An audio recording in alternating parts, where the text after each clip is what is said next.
सिर्फ 7 महीने का टाइम रह गया है जेईई मेंस 2026 के फर्स्ट अटेम्प्ट में, और यहाँ पे जो है मैंने अभी से शुरुआत करी है। अब एनआईटी में अगर जो है एक अच्छी सीएस ब्रांच चाहिए तो कम से कम 220 प्लस 230 प्लस का स्कोर तो टारगेट करना ही पड़ेगा। कुछ समझ ही नहीं आ रहा इतने कम टाइम के अंदर कैसे चीजें होगी। यार क्या करूँ।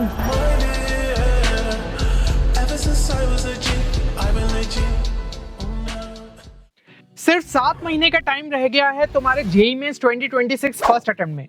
अब अगर तुम जो है फर्स्ट अटेम्प्ट के अंदर ही 230 प्लस का स्कोर यहाँ पे लाना चाहते हो, जहाँ पे गारंटीड तुम्हें जो है एक अच्छे एनआईटी के अंदर सीएस ब्रांच मिल जाए, तो इस वीडियो को एंड तक जरूर देखना। और इस वीडियो के बाद तुम्हें कोई और वीडियो देखने की यहाँ पे जरूरत ही नहीं पड़ेगी। तो चाहे जो है स्पीड बढ़ा लेना, लेकिन कोई भी पार्ट जो है इस वीडियो का स्किप मत करना। अब क्या तुम्हें पता है 90% जेईई एस्पिरेंट्स जिनका सिलेक्शन नहीं होता है, उनकी सबसे बड़ी प्रॉब्लम होती है टाइम टेबल की।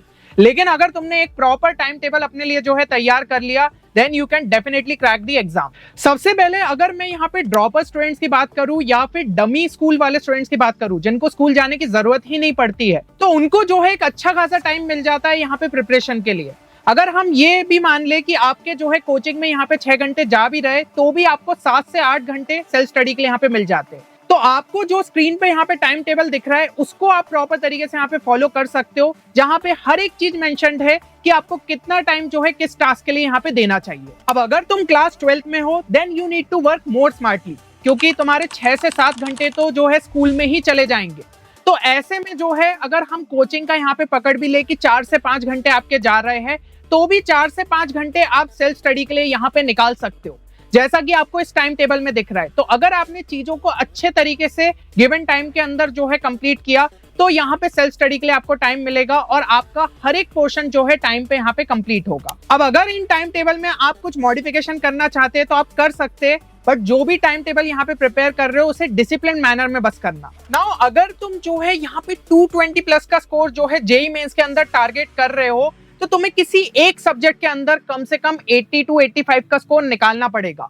और अगर हम जो है पिछले कुछ सालों का यहाँ पे ट्रेंड अच्छे तरीके से देखें, तो वो सब्जेक्ट ज्यादातर स्टूडेंट्स के लिए यहाँ पे फिजिक्स साबित हो सकता है, क्योंकि फिजिक्स में जो है काफी हाई मार्क्स पे जो है एक अच्छे खासे परसेंटाइल बन रहे, क्योंकि पेपर का जो लेवल ऑफ डिफिकल्टी है वो यहाँ पे जो है मॉडरेट के आसपास ही है। तो आपको यहाँ पे टारगेट करना चाहिए कि फिजिक्स में जो है सबसे ज्यादा मार्क्स आप निकालें। देन नेक्स्ट जो है हम केमिस्ट्री की तरफ देख सकते हैं, जहाँ पे 70 to 75 का स्कोर आप निकाल सकते हो, और लास्ट में मैथ्स में जो है 60 प्लस का मार्क्स का जो है आपको टारगेट यहाँ पे लेते हुए चलना चाहिए। अब अगर हम जो है यहाँ पे क्लास वाइज वेटेज की बात करें, तो आपको एक चीज जो है यहाँ पे दिमाग में सेट कर लेनी है कि class 11th and class 12th का जो वेटेज रहता है वो लगभग जो है हमें इक्वल देखने को मिलता है सभी सब्जेक्ट्स के अंदर। स्पेशली केमिस्ट्री सेक्शन में तो आपका लगभग 50-50 ही रहता है। फिजिक्स और मैथ्स में थोड़ा सा ये हो जाता है कि आपका जो 11th का पोर्शन है वो 45-46% के आसपास रह सकता है, और क्लास 12 का थोड़ा सा ज्यादा रह सकता है। बट आपको जो है दोनों को ही इक्वली ट्रीट करना है और कोई भी चैप्टर को यहाँ पे हल्के में नहीं लेना है। अब यहाँ पे जो है हम सब्जेक्ट वाइज यूनिट्स के वेटेज की बात कर लेते हैं। देखिए, मैं चैप्टर्स के बारे में इसलिए बात नहीं कर रहा हूँ क्योंकि ट्रेंड हमें जो है हर साल यहाँ पे चेंज होने को देखने को मिल जाता है, लेकिन आपके जो स्पेसिफिक यहाँ पे इंपॉर्टेंट यूनिट्स हो जाते हैं उनसे हर साल जो है ज्यादा क्वेश्चंस यहाँ पे देखने को मिलते ही मिलते हैं। तो सबसे पहले तो हम जो है फिजिक्स की बात करते हैं। अब देखिए, जैसा कि आप स्क्रीन पे देख पा रहे हैं, फिजिक्स के अंदर इलेक्ट्रोमैग्नेटिज्म से यहाँ पे 6 से 7 क्वेश्चन देखने को मिल जाते हैं। मैकेनिक्स से जो है आपको यहाँ पे 6 से 7 क्वेश्चन देखने को मिल जाते हैं। अगर हम मैकेनिक्स 1 की बात करें, जिसके अंदर जो गिवन सेट ऑफ चैप्टर्स है वो आपके इंक्लूडेड रहेंगे। फिर मैकेनिक्स 2 के अंदर 2 से 3 क्वेश्चन देखने को मिल जाते हैं, जो कि आपको गिवन सेट ऑफ चैप्टर्स दिख रहे हैं। इसके अलावा अगर हम थर्मो की बात करें तो उसमें आपको 2 से 3 क्वेश्चन देखने को मिल जाते हैं। देन नेक्स्ट ऑप्टिक्स के अंदर 3 से 4 क्वेश्चंस देखने को मिल जाते हैं। मॉडर्न फिजिक्स से जो है 2 क्वेश्चन देखने को मिल जाते हैं, और जो आपका मिसलेनियस हो जाता है, जहां पे सेमीकंडक्टर्स और ईएम वेव्स आ जाते हैं, वहां पे भी जो है 2 क्वेश्चन देखने को मिल जाते हैं। अब यहाँ पे लास्ट 3 से 4 सालों से सेम ट्रेंड हमें देखने को मिल रहा है। ठीक है, ऑप्टिक्स का ये जरूर हुआ है कि पिछले साल थोड़ा सा वेटेज यहाँ पे बढ़ गया, स्पेशली रे ऑप्टिक्स का। बाकी चीजें हमें सिमिलर देखने को मिल रही है, तो आप जो है चीजों को इस हिसाब से जो है प्रायोरिटाइज करें।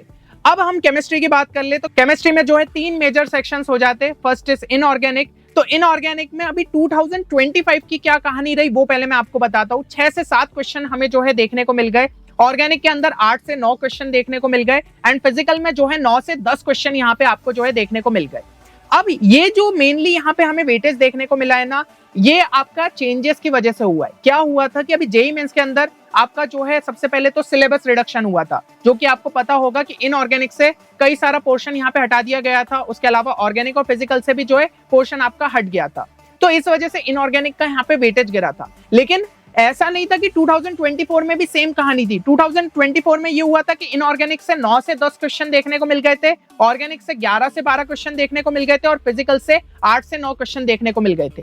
तो 2025 में हमें एक और चेंज ये देखने को मिला था कि जो आपके न्यूमेरिक टाइप क्वेश्चन है उसमें से यहाँ पे 5 क्वेश्चंस जो आपके ऑप्शनल होते थे उनको हटा दिया गया था। मतलब कि 5 क्वेश्चंस जो आपसे पूछे जाते वो आपको अटेम्प्ट करना ही करना है। अब ये जो दो चेंजेस हुए थे, एक तो सिलेबस रिडक्शन और ये न्यूमेरिक टाइप वाला क्वेश्चन, उसकी वजह से आपका ये जो यहाँ पे ट्रेंड है वो लगातार चेंज होता हुआ हमें देखने को मिल रहा है। तो मेरी सलाह यही रहेगी कि इनऑर्गेनिक, फिजिकल और ऑर्गेनिक सभी को आप अच्छे तरीके से करके जाओ। एनसीईआरटी को अगर आपने बेस बनाते हुए यहाँ पे चले तो सबके अंदर जो है एक अच्छा स्कोर आप यहाँ पे निकाल सकते हो। अब अगर हम जो है मैथ्स की बात करें तो यहाँ पे जो सबसे ज्यादा इंपॉर्टेंट आपके सेक्शंस हो जाते हैं that are algebra and calculus. Algebra का ट्रेंड अभी जो कि हमें पिछले कुछ सालों से देखने को मिला है, 8 से 9 क्वेश्चन यहाँ पे दिख ही रहे। उसके अलावा कैलकुलस से भी जो है आपके 8 से 9 क्वेश्चन दिख रहे। वेक्टर 3D से 3 क्वेश्चन लगभग यहाँ पे पूछे जाते हैं। उसके अलावा 2D ज्योमेट्री की अगर मैं बात करूँ 3 से 4 क्वेश्चन हमें देखने को मिल जाते हैं और ट्रिग्नोमेट्री से आपका जो है एक आध क्वेश्चन पूछा जाता है। इसके अलावा कुछ मिसलेनियस टॉपिक्स भी कभी कभी पूछ लिए जाते हैं जहां पे एक आध क्वेश्चन हमें दिख जाता है।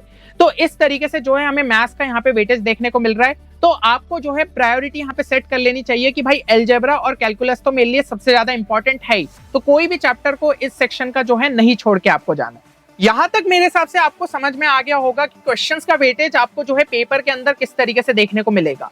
लेकिन अब जो यहाँ पे स्पेसिफिक चैप्टर्स आपको कंप्लीट करने, उनको किस तरीके से कंप्लीट करें, तो आइए हम जानते हैं 3 आसान स्टेप्स में कि किस तरीके से हम चैप्टर को जो है कंप्लीट कर सकते हैं। तो स्टेप 1 आपकी ये हो सकती है कि या तो आप जो है कोई डिटेल लेक्चर्स के थ्रू अपने चैप्टर को जो है कंप्लीट कर ले, या फिर आप ये कर सकते हैं कि कोई एक अच्छी जो है रेलेवेंट जेईई की बुक उठाए, उससे जो है चैप्टर को यहाँ पे पढ़ना स्टार्ट करें। अगर कुछ स्पेसिफिक टॉपिक्स में आप अटक रहे हो तो उस टॉपिक को यूट्यूब पे सर्च करके आप जो है वो स्पेसिफिक टॉपिक को यहाँ पे पढ़ सकते हो। एंड अगर आप जो है जेईई 2026 के लिए जानना चाहते हैं कि आपके लिए सबसे ज्यादा रेलेवेंट बुक्स यहाँ पे कौन सी हो सकती है, तो कमेंट्स के अंदर जो है बुक्स यहाँ पे मेंशन करें।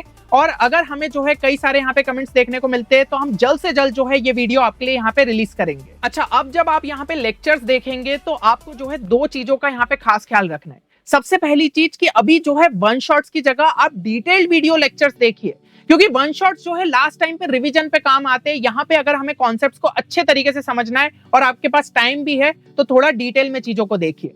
दूसरी चीज ये रहेगी कि लेक्चर्स का ड्यूरेशन ऐसा नहीं है कि आप हमेशा जो है स्पीड काफी ज्यादा यहाँ पे इंक्रीज पे देखें।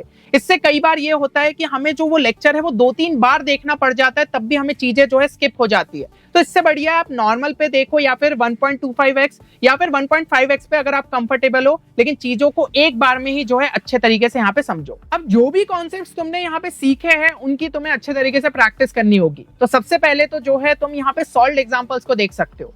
उसके थ्रू तुम्हें पता चलेगा कि यहाँ पे प्रॉब्लम्स को सॉल्व किस तरीके से किया जाता है, साथ ही साथ फॉर्मूले का एप्लीकेशन किस तरीके से लगता है। देन इसके बाद जो है तुम यहाँ पे लेवल 1 एक्सरसाइजेस उठा सकते हो अपने कोचिंग मॉड्यूल्स की, और उसके अलावा जो है एनसीईआरटी के एग्जाम्पलर प्रॉब्लम्स भी लगा सकते हो। इससे तुम्हारा बेस बहुत ज्यादा मजबूत हो जाएगा और तुम्हें समझ में आ जाएगा कि तुम्हारे कॉन्सेप्ट्स क्लियर है या फिर नहीं।